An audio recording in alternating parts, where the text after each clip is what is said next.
اللهم اهدنا فيمن هديت، وعافنا فيمن عافيت، وتولنا فيمن توليت، وبارك لنا فيما أعطيت، وقنا شر ما قضيت، إنك تقضي ولا يقضى عليك، إنه لا يذل من واليت ولا يعز من عاديت، تباركت ربنا وتعاليت.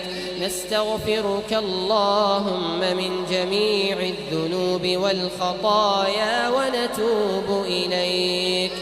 اللهم اقسم لنا من خشيتك ما تحول به بيننا وبين معصيتك، ومن طاعتك ما تبلغنا به جنتك، ومن اليقين ما تهون به علينا مصائب الدنيا، ومتعنا اللهم بأسماعنا وأبصارنا وقواتنا أبدا ما أبقيتنا، واجعله الوارث منا، واجعل ثأرنا على من ظلمنا، وانصرنا على من عادانا، ولا تجعل مصيبتنا في ديننا، ولا تجعل الدنيا أكبر همنا، ولا مبلغ علمنا، ولا إلى النار مصيرنا،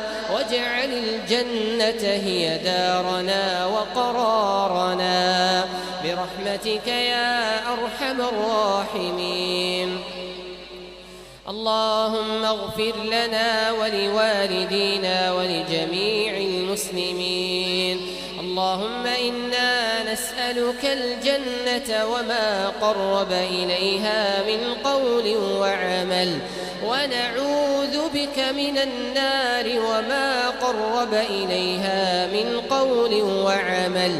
اللهم إنا نسألك الفردوس الأعلى من الجنة.